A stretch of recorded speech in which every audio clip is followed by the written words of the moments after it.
Hello, everyone. Welcome back to English Express, the podcast that helps you build confidence in speaking English.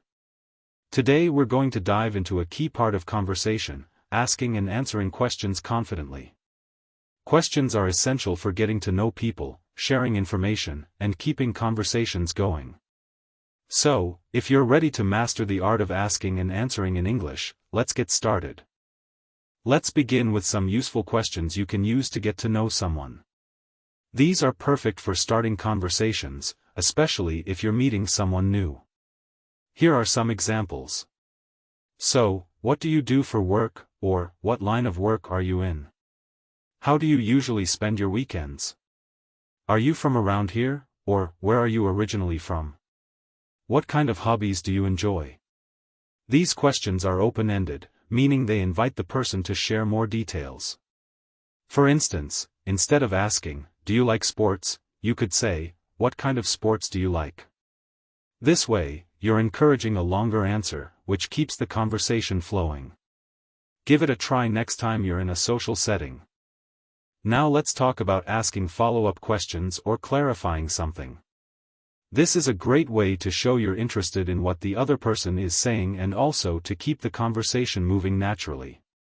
Here are some examples. Could you tell me a bit more about that? That sounds interesting. How did you get into it? Oh, really? Could you explain that a little more? Can you give me an example? Using phrases like, "Could you tell me more?" or "That sounds interesting," shows curiosity. It signals that you're not just listening, but you're actually interested in learning more. And don't be afraid to ask if you don't fully understand something. You could say, "Sorry, I didn't quite catch that, could you repeat it?" Asking for clarification is totally okay, and it helps you connect even better.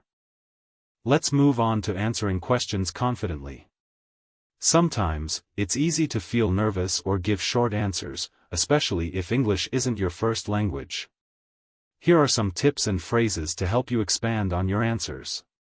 First, try to add a bit of detail to your response.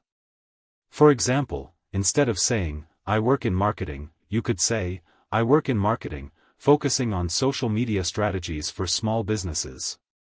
Here's another example. Question: What do you like to do in your free time? Answer: I love reading, especially mystery novels. I also enjoy hiking on the weekends. It's a great way to relax and stay active. By adding an extra sentence or two, you're giving the person more to connect with, and it also gives them a chance to ask follow-up questions. Practice expanding your answers, and you'll feel more confident every time. Alright, let's put this into practice with a quick role play. I'll ask some questions, and you can try answering them along with me. I'll give an example answer, and you can repeat or even create your own. Let's get started. Question 1. So, what do you like to do for fun? Example answer: I'm really into cooking, especially trying new recipes.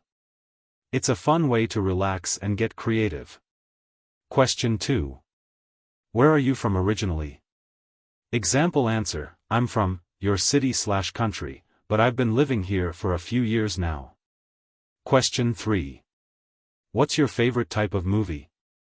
Example answer: I love sci-fi movies.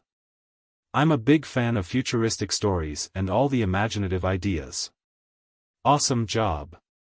Practicing these kinds of questions and answers will help you feel prepared and confident in real-life conversations. Keep practicing with friends or on your own, and these questions will become second nature. And that's it for today's episode of English Express. I hope you found these tips helpful for asking and answering questions confidently. Remember, keeping conversations going is all about being curious, showing interest, and giving a little extra detail in your answers. The more you practice, the easier it will get. If you enjoyed this episode, please like, subscribe, and share it with someone who might find it useful. And I'd love to hear from you in the comments. What's your favorite question to ask when you meet someone new? Let me know below. Thanks for tuning in to English Express. Keep practicing, and I'll see you in the next episode. Subscribe to English Express for more episodes on practical English skills. Follow us for more tips and updates. Bye.